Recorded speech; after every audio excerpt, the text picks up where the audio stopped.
Geography पर आज यह तीसरा क्लास है। आज के इस क्लास में हम लोग सौरमंडल के बारे में विस्तार से समझेंगे। आज के इस क्लास में हम लोग इन चार बिंदुओं को एक एक करके देखेंगे। पहले देखेंगे सौरमंडल है क्या और इसके बारे में एक संक्षिप्त विवरणी समझेंगे। फिर उसके बाद हम लोग जियोसेंट्रिक व्यू को समझेंगे। सौरमंडल को समझने के लिए ये जियोसेंट्रिक व्यू को समझेंगे। फिर उसके बाद सौरमंडल को समझने के लिए हेलियोसेंट्रिक व्यू को समझेंगे और फिर लास्ट में हम पूरे सौरमंडल का डायग्राम के साथ एक विस्तृत अध्ययन करेंगे। चलिए शुरू करते हैं सबसे पहले सौरमंडल से।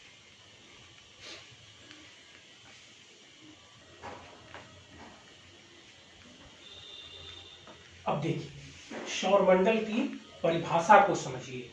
सूर्य, ग्रह, उपग्रह, क्षुद्र ग्रह और अन्य खगोलीय पिंडों का सम्मिलित रूप, एक सम्मिलित व्यवस्था को सौरमंडल कहा जाता है। अब इसी को इंग्लिश टर्म्स में देख लीजिए।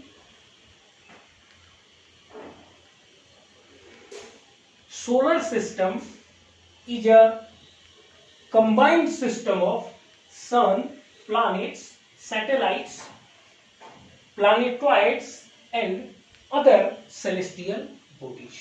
मतलब सौरमंडल सन, प्लैनेट्स, सैटेलाइट्स, प्लैनेटॉइड्स, मीटियोर्स, कमेट्स और अन्य खगोलीय पिंडों का एक सामूहिक व्यवस्था है।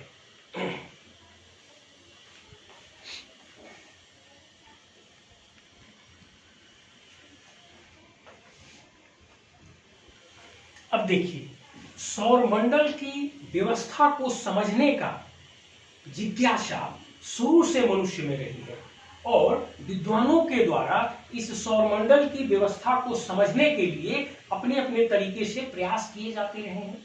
तो सौरमंडल की व्यवस्था को समझने के लिए जो शुरू में सिद्धांत दिया गया, उस सिद्धांत को जियोसेंट्रिक व्यू के नाम से जाना जाता है और इस सिद्धांत के प्रतिपादक टॉलमी नामक एक विद्वान थे। मतलब सौरमंडल की व्यवस्था को समझने के लिए टॉलमी नामक विद्वान ने सबसे पहले जियोसेंट्रिक व्यू दिया, जियोसेंट्रिक व्यू के सिद्धांत को दिया। इस सिद्धांत में यह माना जाता है कि पृथ्वी पूरे सौरमंडल के केंद्र में है और स्थिर है तथा सूर्य सहित अन्य प्लैनेट्स या अन्य सेलेस्टियल बॉडीज, सॉरी टू से, सूर्य सहित अन्य खगोलीय पिंड इस पृथ्वी का चक्कर लगाते हैं। यही आपका जियोसेंट्रिक व्यू है और बहुत दिनों तक यह जियोसेंट्रिक व्यू मान्य रहा और लोग इस व्यवस्था को मानते रहे। बाद में धीरे धीरे जब एडवांस्ड रिसर्च होने लगे, नई नई शोध सामने आने लगी, तब इस जियोसेंट्रिक व्यू को नए नए शोध से चैलेंज मिलने लगे और फिर उसके बाद सौरमंडल की व्यवस्था को समझने के लिए एक नया सिद्धांत आया जिसे हेलियोसेंट्रिक व्यू कहा गया। अब चलिए हम लोग हेलियोसेंट्रिक व्यू को देखते हैं।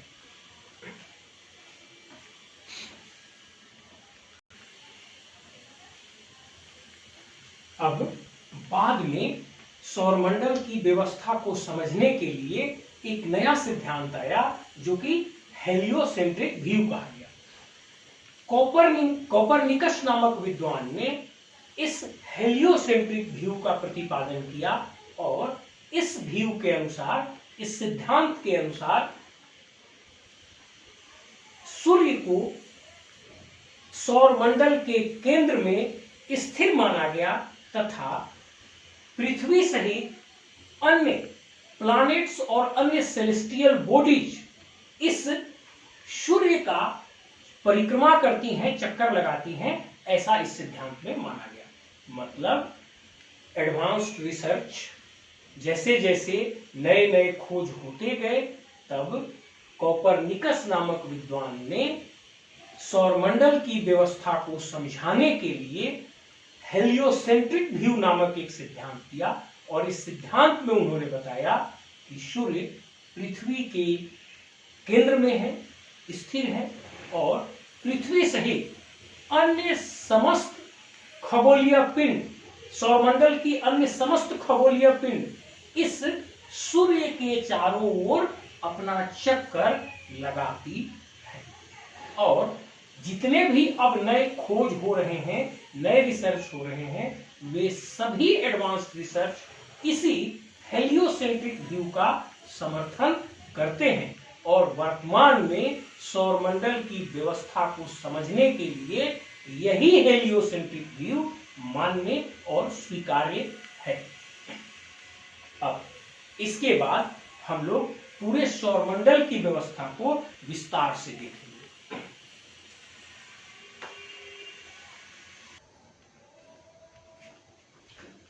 अब आइए पूरे सौरमंडल की व्यवस्था का हम विस्तार से अध्ययन करेंगे। ये एक आम आदमी के समझने के लिए भी आवश्यक है, और सिविल सेवा परीक्षा के लिए तो ये बहुत महत्वपूर्ण है। इसमें से सैकड़ों सवाल बनते हैं जो एक एक करके हम आपको आगे समझाएंगे। देखिए, हमने पहले ही आपको कहा कि अब जो मान्य है वो हेलियोसेंट्रिक व्यू मान्य है, मतलब सूर्य पूरे सौरमंडल के केंद्र में है। तो हमने सूर्य को यहाँ सौरमंडल के केंद्र में दिखाया, और ये एक ही स्टार है जो पूरे सौरमंडल में। मैं रिपीट करता हूं, मैंने अभी आपको बताया कि अब सौरमंडल की व्यवस्था को समझने के लिए हेलियोसेंट्रिक व्यू ही मान्य है, और हेलियोसेंट्रिक व्यू के अनुसार सूर्य पूरे सौरमंडल के केंद्र में है। तो मैंने यहां पर सूर्य को सौरमंडल के केंद्र में दिखाया। अब यहां से हम एक एक करके समझते हैं। सूर्य जो है वो इस सौरमंडल की व्यवस्था का एकमात्र स्टार या तारा है। सूर्य के अलावा इस सौरमंडल की व्यवस्था में कोई दूसरा स्टार नहीं है। अब एक दो बात और समझिए, ये जो सूर्य है यह गैसीय अवस्था में रहता है, मतलब इसके अंदर इतना टेम्परेचर है कि यह गैसीय अवस्था में रहता है, और इसमें मुख्य रूप से हाइड्रोजन और हीलियम, यही दो चीज पाए जाते हैं। सूर्य में लगातार हाइड्रोजन का चेन रिएक्शन होते रहता है, मतलब दो हाइड्रोजन का न्यूक्लियस मिलकर संलयित होकर हीलियम बनाता है, और फिर हीलियम का न्यूक्लियस टूटकर हाइड्रोजन बनाता है। और ये जो प्रक्रिया लगातार चलते रहती है, हाइड्रोजन का हीलियम में और हीलियम का हाइड्रोजन में टूटना, इसी को हाइड्रोजन का चेन रिएक्शन कहा जाता है, और यह लगातार जारी रहती है। और इस न्यूक्लियर संलयन अर्थात न्यूक्लियर फ्यूजन की जो प्रक्रिया चलती है, इससे ह्यूज मात्रा में हीट रिलीज होता है, और उसी हीट से पूरा सौरमंडल प्रकाशमान रहता है। मतलब सूर्य एकमात्र स्टार है, इसमें हाइड्रोजन चेन रिएक्शन अर्थात न्यूक्लियर फ्यूजन का रिएक्शन लगातार जारी रहता है। इससे हीट रिलीज होती है, जिससे ऊर्जा मिलता है और पूरे सौरमंडल को प्रकाश मिलता है। यह एकमात्र ऐसा पिंड है जिसमें अपना हीट और अपना लाइट है। इसके अलावा अन्य किसी खगोलीय पिंड में अपना हीट और अपना लाइट नहीं है, और यह अपने अक्ष पर स्पिन करता है, लट्टू की तरह नाचता भी है, और इसके लट्टू के तरह नाचने की दिशा एंटी क्लॉकवाइज अर्थात पश्चिम से पूरब की ओर होती है।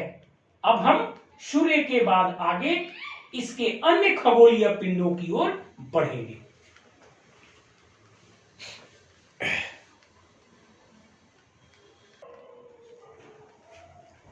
अब देखिए, हमारी सोलर सिस्टम में सूर्य के बाद जो सबसे बड़े खगोलीय पिंड हैं वे ग्रह या प्लैनेट्स हैं। तो अब हम प्लैनेट्स का अध्ययन करेंगे।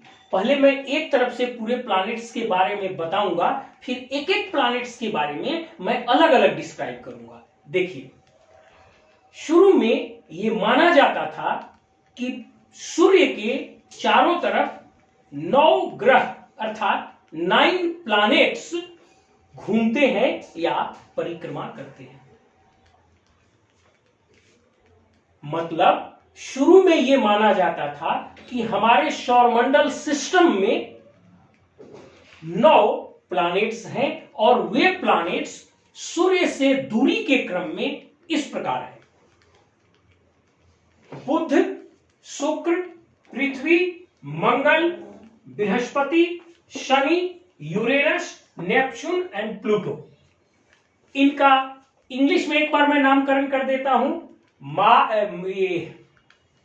मरकरी मतलब बुध, वीनस मतलब शुक्र, अर्थ मतलब पृथ्वी, मार्स मतलब मंगल, जुपिटर मतलब बृहस्पति, सैटर्न मतलब शनि, यूरेनस, नेपच्यून और प्लूटो। अब इस तरह से 9 प्लैनेट्स माने जाते थे। लेकिन वर्ष 2006 में इंटरनेशनल एस्ट्रोनॉमिकल यूनियन नामक संस्था ने यह कहा कि प्लूटो में, जिसको हमने 9वां ग्रह माना था, उसमें ग्रह होने की प्रॉपर्टीज नहीं है, इसलिए उसको प्लैनेट्स के ग्रुप से निकाल दिया गया और उसे ड्वार्फ प्लैनेट या बौना ग्रह की संज्ञा दी गई। इसका मतलब यह हुआ कि वर्ष 2006 के बाद से सोलर सिस्टम में 8 ही ग्रह माने जाते हैं और आज वर्तमान में हम यही कहेंगे कि हमारी सौरमंडल सिस्टम में 8 ही ग्रह हैं, जिनका सूर्य से दूरी के अनुसार नाम इस प्रकार है: बुध, शुक्र, पृथ्वी, मंगल, बृहस्पति, शनि, यूरेनस एंड नेपच्यून। अब प्लूटो हमारा ग्रह नहीं है, वह एक बौना ग्रह है, ड्वार्फ प्लैनेट है। यहां तक आपको क्लियर हो गया? अब आइए मैं एक एक प्लैनेट से बात करता हूं, एक एक प्लैनेट पे आता हूं। एक बार मैं फिर से पूरे प्लैनेट का गति के बारे में बता लेता हूं और फिर उसके बाद एक एक प्लैनेट की विशेषता पे आऊंगा। देखिए, ये सभी के सभी प्लैनेट्स सूर्य के चारों ओर परिक्रमा करते हैं और इसी को हिंदी में परिक्रमण गति और अंग्रेजी में रिवोल्यूशन कहा जाता है। तो ये सब के सब सूर्य के चारों तरफ एंटी क्लॉकवाइज मतलब पश्चिम से पूर्व की तरफ परिक्रमा करते हैं। ये देखिए,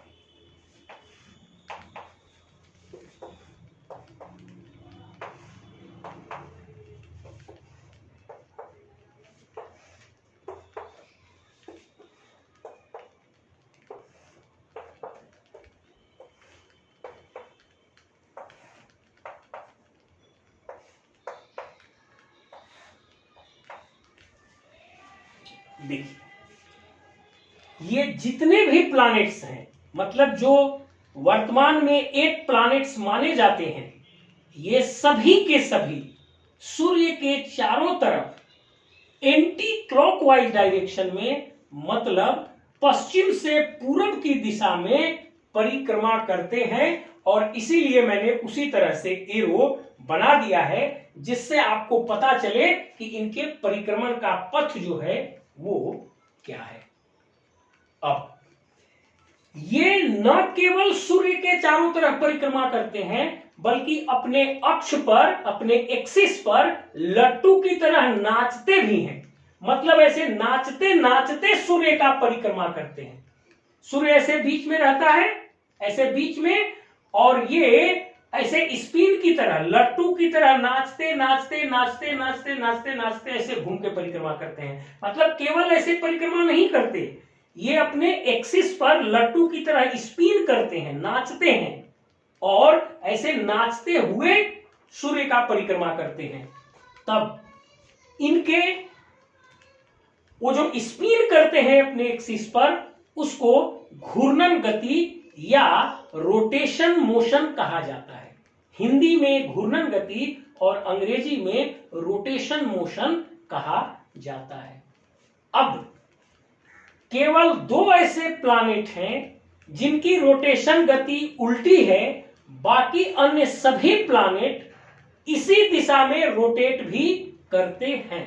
बहुत ध्यान से समझिएगा, यहां पर आपको सिविल सर्विस में छकाता है, क्योंकि जो उल्टा चलते हैं उन्हीं के बारे में आपको ज्यादा पूछेगा, तो ध्यान दीजिएगा। देखिए, अभी मैं कुछ चीजों को, कुछ संख्याओं को मिटा देता हूं ताकि आप कुछ हमको बनाने में आसान हो जाए। थोड़ा सा वेट करिएगा।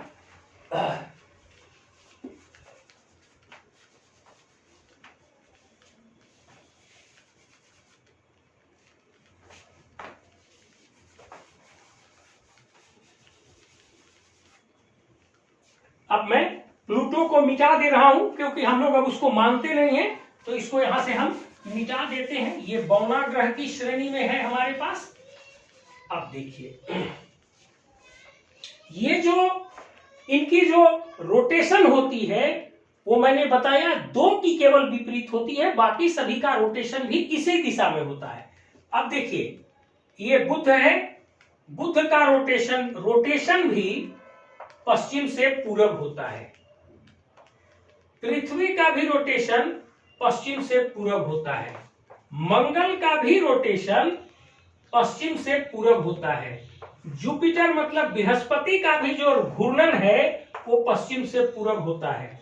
शनि का भी घूर्णन पश्चिम से पूरब होता है, और नेपच्यून का भी घूर्णन पश्चिम से पूरब होता है। हमने दो जगहों पे निशान नहीं लगाए। पहला वीनस मतलब शुक्र पे मैंने निशान नहीं लगाया, और लास्ट यूरेनस पे हमने नहीं लगाया। भी और यू याद रखिएगा, भी और यू। वीनस माने शुक्र और यू से यूरेनस। ये वीनस और यूरेनस दो ऐसे प्लैनेट हैं जो उल्टा घूर्णन करते हैं। मतलब ये दोनों क्लॉकवाइज दिशा में घूर्णन करते हैं। मतलब ये दोनों पूरब से पश्चिम की दिशा में घूर्णन करते हैं। ये देखिए, इसको हम उल्टा दिखा रहे हैं, आप देख लीजिए। देखिए, मैंने आपको यहां पे दिखाया बुध को, ये पूरब से पश्चिम से पूरब घूम रहा है। मैंने पृथ्वी को भी दिखाया, पश्चिम से पूरब घूम रहा है, लेकिन उसके बीच में शुक्र है। आप शुक्र को देखिए, और शुक्र को मैंने दिखाया है ये पूरब से पश्चिम घूमता है। वैसे ही जो यूरेनस है ये भी पूरब से पश्चिम की ओर घूमता है। मतलब शुक्र और यूरेनस, इंग्लिश में कहूं तो वीनस और यूरेनस को छोड़कर बाकी सभी प्लैनेट अपने अक्ष पर पश्चिम से पूरब की ओर घूर्णन करते हैं। लेकिन यही दो प्लैनेट्स वीनस और यूरेनस जो हैं, ये अपने अक्ष पर पूरब से पश्चिम की ओर घूमते हैं। मतलब बाकी सभी पश्चिम से पूरब की ओर घूर्णन करते हैं, लेकिन वीनस और यूरेनस पूरब से पश्चिम की तरफ उल्टा घूमते हैं। ये इनके घूर्णन की गति है। अब इसको याद रखने का तरीका यह है कि आप प्लैनेट्स को अगर देखिएगा तो इधर से वीनस माने शुक्र 2 नंबर का प्लैनेट है इधर से, और इधर से यूरेनस 2 नंबर का प्लैनेट है। तो याद रखने का मैं आपको तरीका बताता हूं, इस तरफ से दूसरा प्लैनेट और उस तरफ से दूसरा प्लैनेट, ये दोनों प्लैनेट उल्टा घूमते हैं। दूसरा याद रखने का तरीका है, एक का नाम है वीनस, भी से शुरू है, और दूसरे का नाम है यूरेनस, यू से शुरू है। मतलब भी और यू याद रखिएगा, और इस तरह आपको इनकी घूर्णन की दिशा याद रहेगी। फिर एक बार रिपीट कर देता हूं, वीनस और यूरेनस को छोड़कर बाकी सभी अपने अक्ष पर पश्चिम से पूरब की ओर घूमते हैं, जबकि ये दोनों पूरब से पश्चिम घूमते हैं। अब यहां तक हमने इनकी व्यवस्था, इनकी परिक्रमण गति और इनकी घूर्णन गति, ये चीजों को समझ लिया। अब हम एक एक करके एक एक प्लैनेट्स के बारे में विस्तार से देखेंगे, और बहुत सारे प्रश्न इससे बनते हैं जो मैं एक एक करके लिखता जाऊंगा। अब मैं बाकी चीजों को मिटा देता हूं, अब आप इस पर ध्यान दीजिएगा।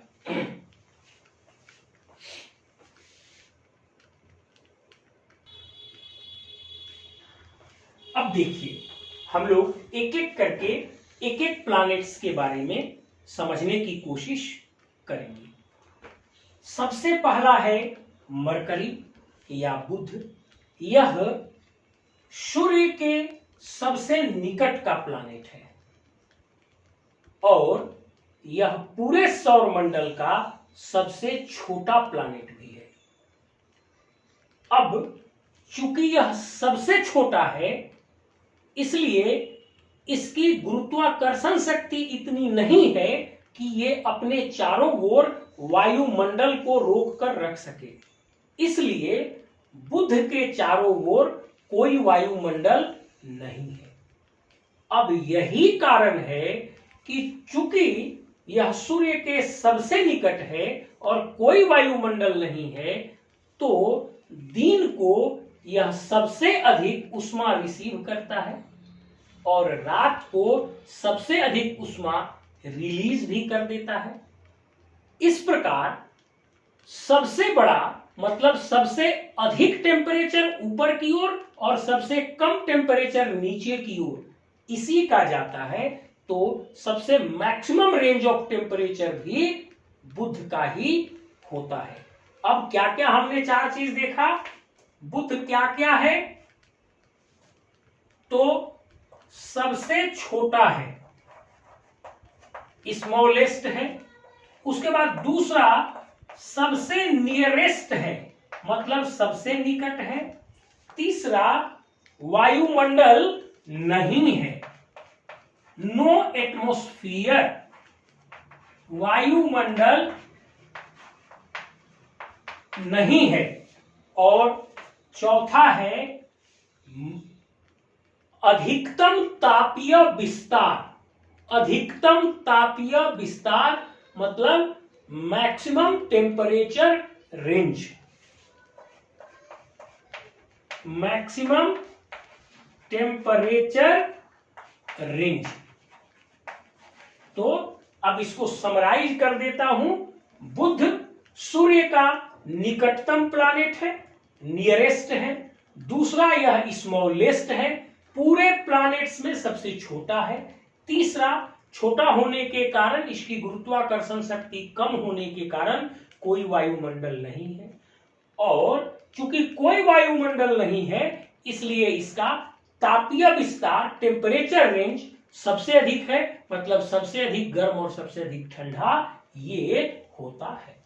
अब इसको आप नोट कर लीजिए एक बार देख के, या स्क्रीनशॉट ले लीजिए। अब मैं यहां पर इसको एक बार मिटा देता हूं, क्योंकि फिर ये बना रहेगा तो हम दूसरे के बारे में लिख नहीं पाएंगे। हाँ, एक चीज और इसमें भूल गया, इसका कोई उपग्रह नहीं है, मतलब बुध का कोई सैटेलाइट नहीं है।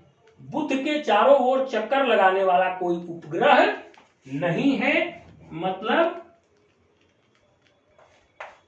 नो उपग्रह, कोई उपग्रह नहीं है। ये 5 बिंदु बुध के बारे में जरूर आप नोट कर लीजिएगा। अब चलिए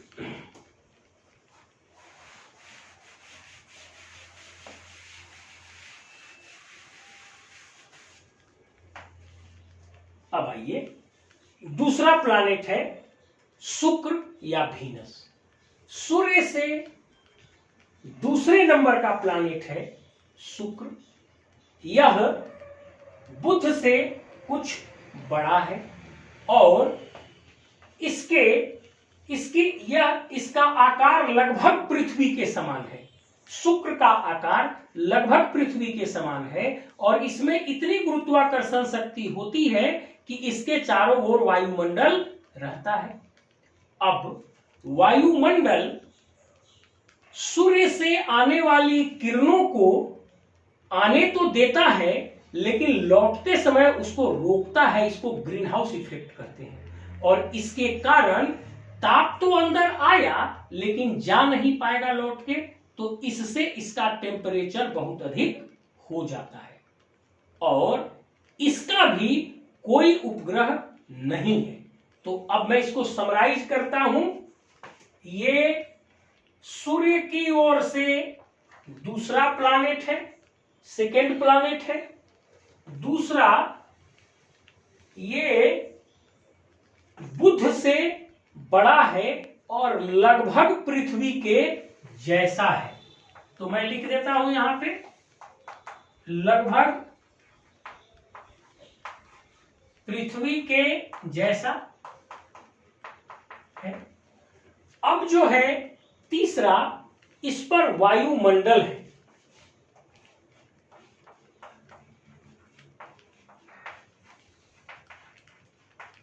इस पर वायुमंडल है और वायुमंडल में सबसे अधिक कार्बन डाइऑक्साइड गैस की मात्रा है जो हीट को बहुत ज्यादा शोषित करती है। अब यह सूर्य का दूसरा निकटस्थ प्लैनेट है और इसमें वायुमंडल भी है।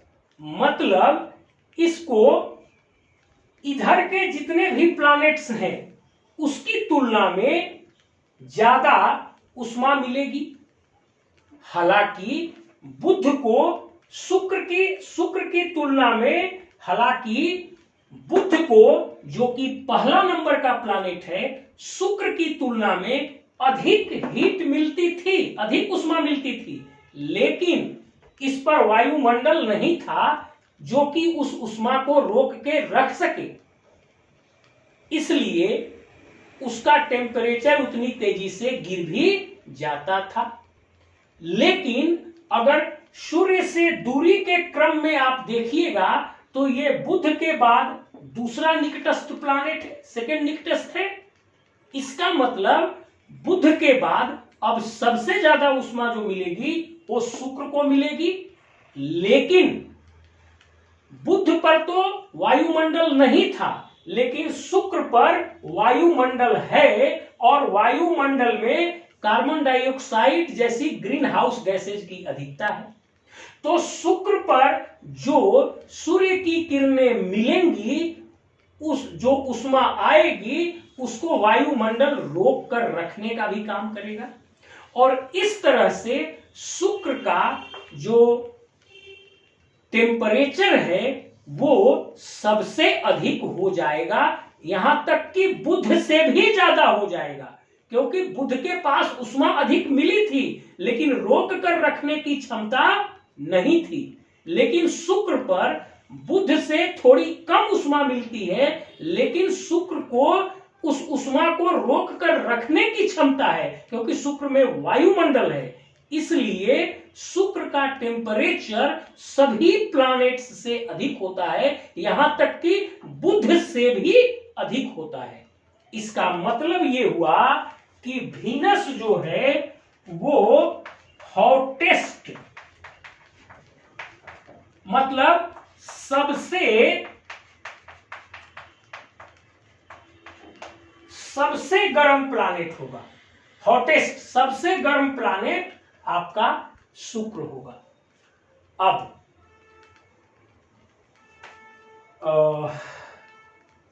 इसके बारे में एक दो बातें और जानिए। मैंने कहा ही कि लगभग पृथ्वी के जैसा है, पृथ्वी के समान है, तो ये भी पूछा जाता है। एक बात और जानिए कि पृथ्वी के सबसे निकट का प्लानेट भी शुक्र ही है। हालांकि पृथ्वी के एक हाथ पर शुक्र और दूसरे हाथ पर मंगल है, लेकिन मंगल की दूरी ज्यादा है और शुक्र की दूरी कम है। इसलिए पूछा जाता है कि पृथ्वी का सबसे निकटस्थ कौन है, तो आपको बताना पड़ेगा कि पृथ्वी का सबसे निकटस्थ मंगल है। सॉरी टू से, आई एम सॉरी, पृथ्वी के सबसे निकटस्थ वीनस या शुक्र है।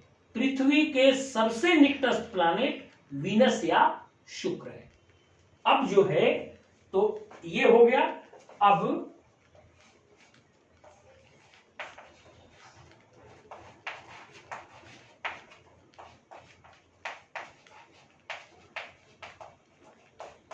पृथ्वी के निकटस्थ भी हो गए।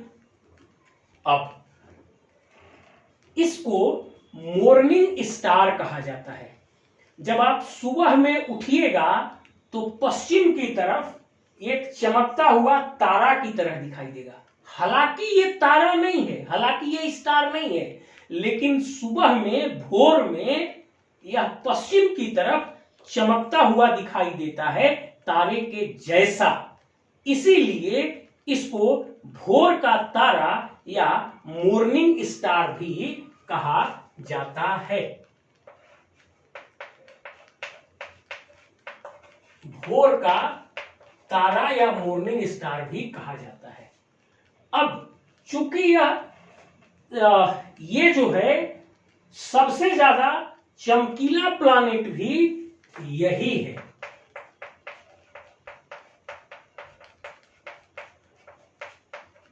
सबसे चमकीला, कभी कभी इसे सौर मंडल की रानी या क्वीन ऑफ सोलर सिस्टम भी कहकर पुकारा जाता है। मेरे ख्याल में इन चीजों को आप एक बार स्क्रीनशॉट लेके नोट कर लीजिए, फिर मैं इसको मिटा देता हूं, तब आप फिर आगे जो है सो अगले को देखिएगा। इसको मिटा लेते हैं तब अगले को देखेंगे। चलिए,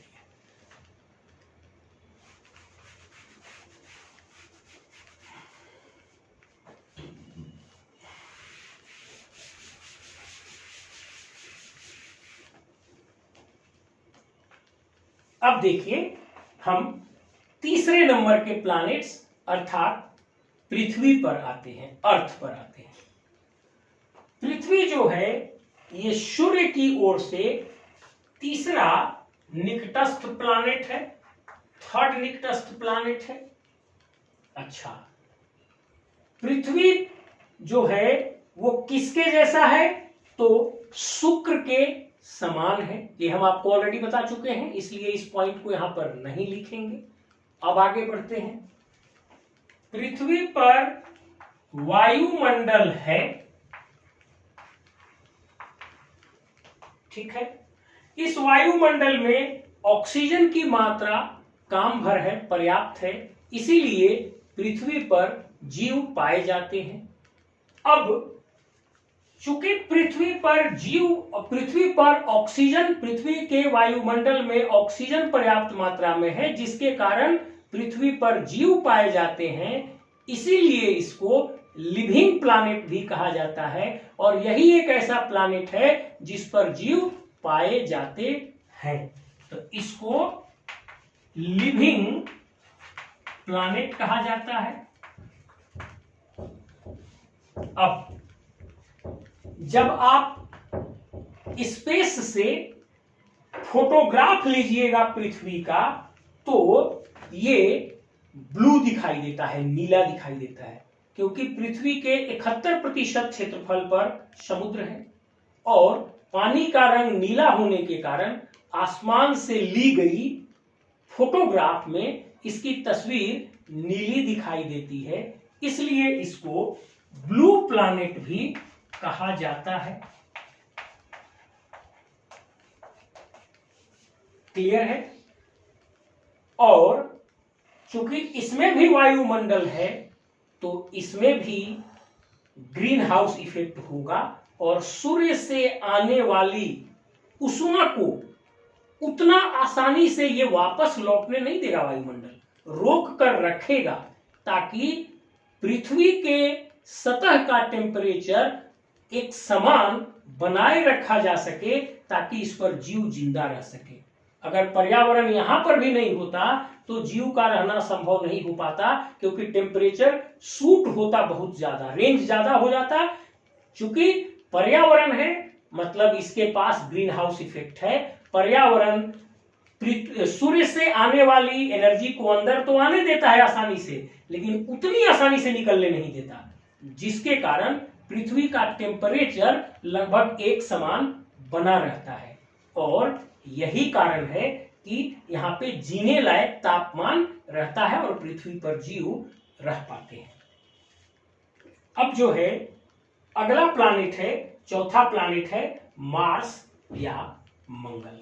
इसके बारे में बस इतना समझिए कि ये इधर से सूर्य की ओर से चौथा प्लैनेट है, और चूंकि इसका रंग लाल दिखाई देता है इसलिए इसको रेड प्लैनेट कहा जाता है।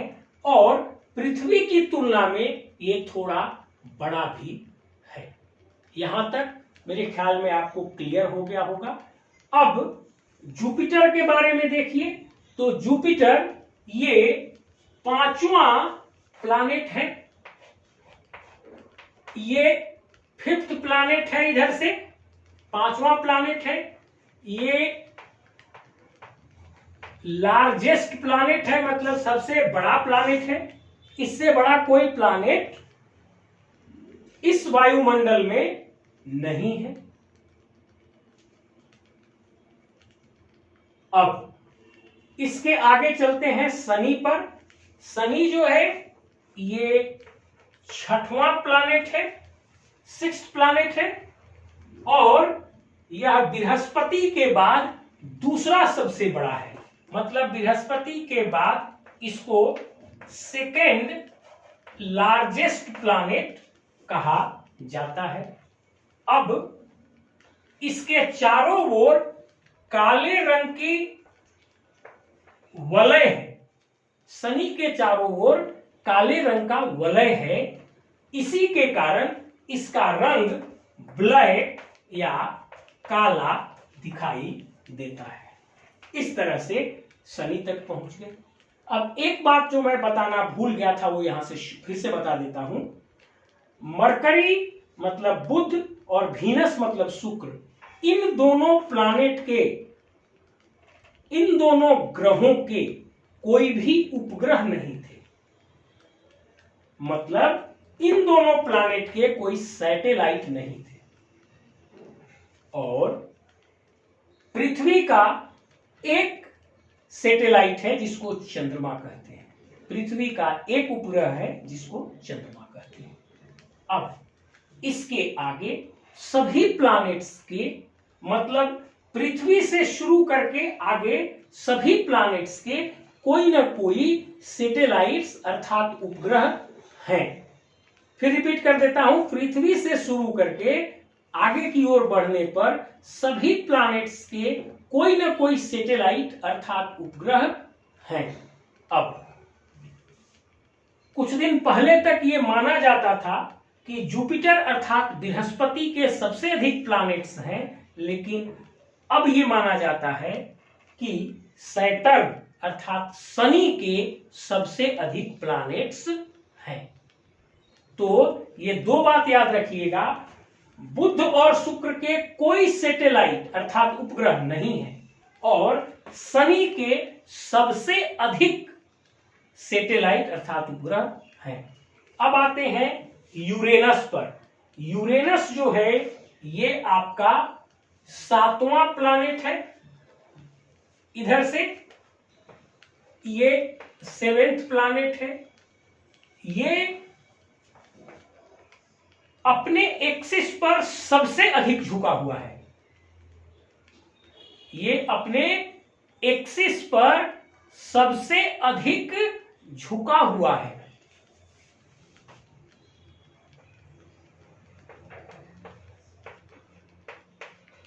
झुकाव सबसे अधिक है, और चूंकि इसका झुकाव सबसे अधिक है तो जब ये सूर्य की परिक्रमा करता है तो लगता है कि ये लुढ़क रहा है। लुढ़कता हुआ प्लानेट या रोलिंग प्लानेट भी इसको कहते हैं। रुकिए, इसको शनि वाले को मिटा देते हैं, तब आपको लिख के हम बता पाएंगे ठीक से। ये 7वां प्लानेट है, झुकाव सबसे अधिक है, इसका रंग हरा दिखाई देता है और इसको रोलिंग प्लानेट या लुढ़कता हुआ प्लानेट भी कहा जाता है। एक बार इसको रिपीट कर देते हैं। यूरेनस सूर्य की ओर से 7वां प्लानेट है, इसका अपने एक्सिस पर झुकाव सबसे ज्यादा है, और एक्सिस पर झुकाव सबसे अधिक होने के कारण जब यह सूर्य की परिक्रमा करता है तो लगता है कि ये लुढ़क रहा है, रोल कर रहा है। इसीलिए इसको लुढ़कता हुआ प्लानेट या रोलिंग प्लानेट भी कहा जाता है, और इसका रंग ग्रीन कलर का होता है। यहां तक क्लियर है। उसके बाद नेपच्यून वो 8वां प्लानेट है पृथ्वी की ओर से, और इससे ज्यादा इसमें और कुछ नहीं। और आपको बता चुके हैं कि प्लूटो को वर्ष 2006 में इंटरनेशनल एस्ट्रोनॉमिकल यूनियन ने प्लैनेट के स्टेटस से हटा दिया और उसको ड्वार्फ प्लैनेट या बौना ग्रह बना दिया। अब इनको अलग अलग समझाने के बाद कुछ सामूहिक चीजें भी हमें समझाना है, जिसको हम समझा देते हैं।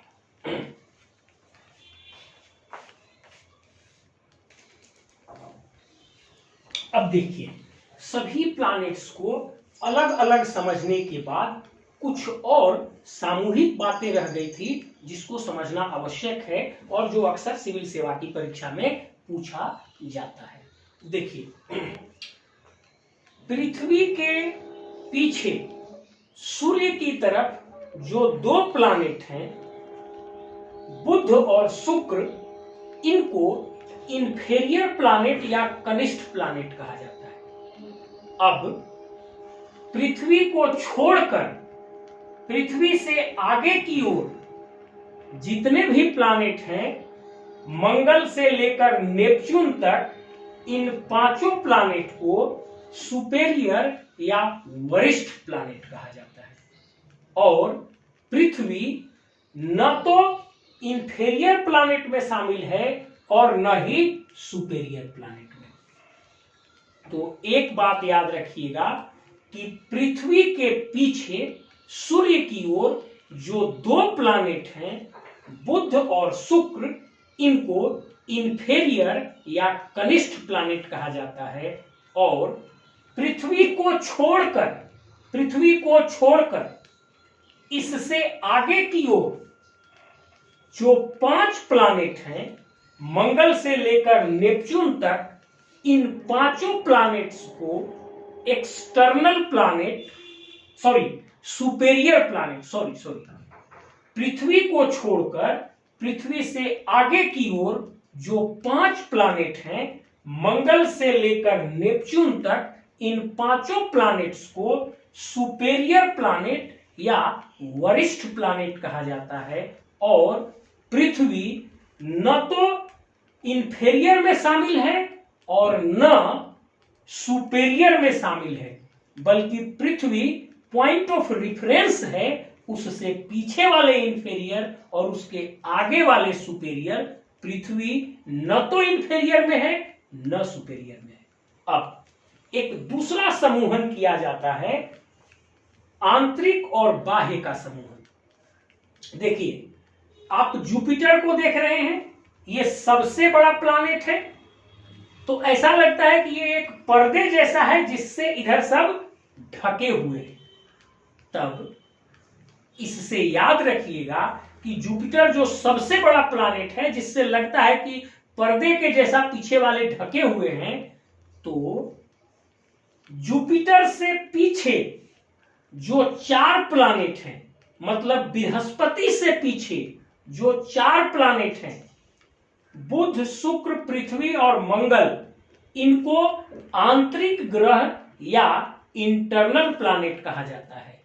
और बृहस्पति से लेकर आगे नेपच्यून तक जो 4 प्लैनेट्स हैं, इनको एक्सटर्नल या बाह्य ग्रह कहा जाता है। मतलब 4 इंटरनल में हैं जो कि बुध से लेके मंगल तक हैं, और 4 एक्सटर्नल हैं जो कि बृहस्पति से लेके नेपच्यून तक है। अब एक बात याद रखिएगा, अब मैं आपसे एक सवाल पूछता हूं कि वह कौन सा ऐसा प्लैनेट है जो न तो इंफेरियर है न सुपेरियर है, लेकिन वो इंटरनल प्लैनेट की श्रेणी में आता है। तब आप देखिए, ये पृथ्वी है, ये न ही इंफेरियर है न ही सुपेरियर है, लेकिन ये इंटरनल की श्रेणी में आता है कि नहीं? आता है ना।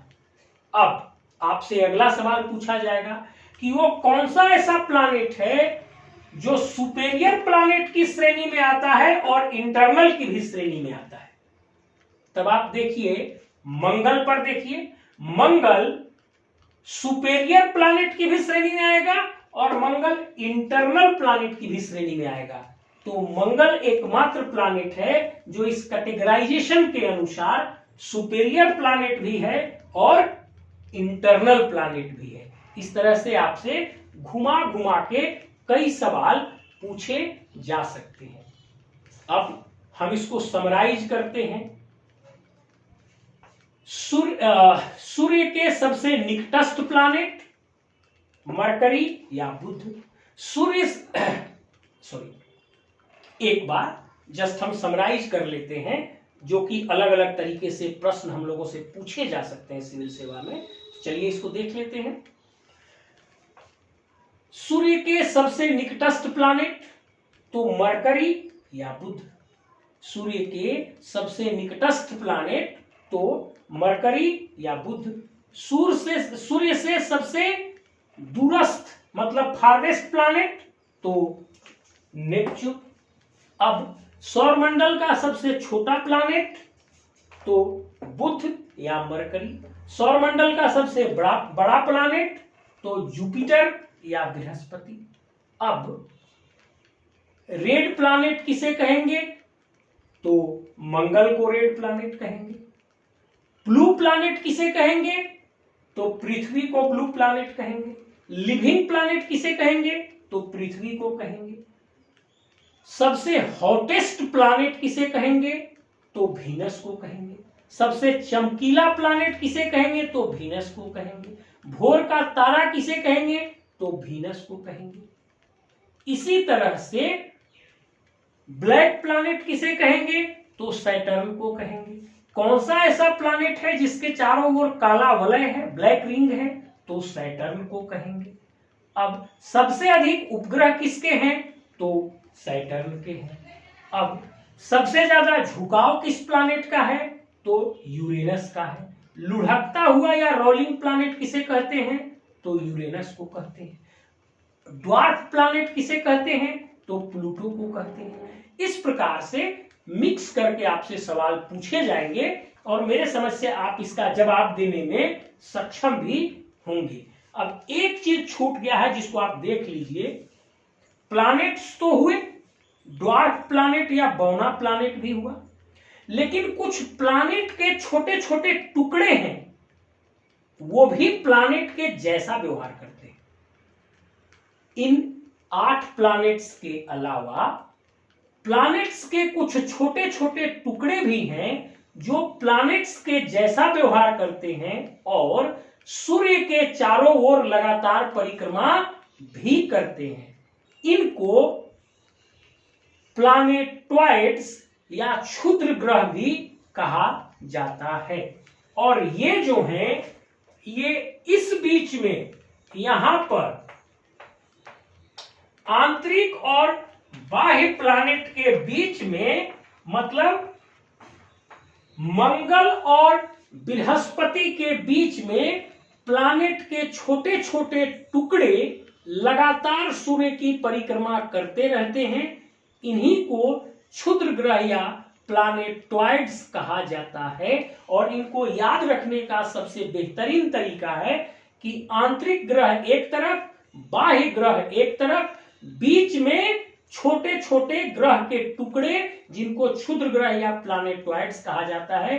ये ग्रह के जैसे ही हैं, इनका बिहेवियर ग्रह के जैसा ही है, लेकिन इनका आकार बहुत छोटा है और ये ग्रह के छोटे टुकड़े हैं, ग्रह के छोटे छोटे टुकड़े हैं। और ये मंगल और बृहस्पति के बीच में सूर्य की चारों ओर परिक्रमा करते रहते हैं। इन्हीं को प्लैनेटॉइड्स या क्षुद्र ग्रह कहा जाता है। अब इस प्रकार लगभग मैंने सौर मंडल को हर प्रकार से कवर करने की कोशिश किया। पूरा क्लास देखने पर यदि आपको लगता है कि ये क्लास सिविल सेवा के लिए उपयोगी है तो लाइक कीजिएगा, सब्सक्राइब भी कीजिएगा और ग्रामीण पृष्ठभूमि के अन्य सभी ऐसे लोगों को जरूर इसकी जानकारी दीजिएगा, शेयर कीजिएगा जो सिविल सेवा के लिए तैयारी करते हैं। Thank you.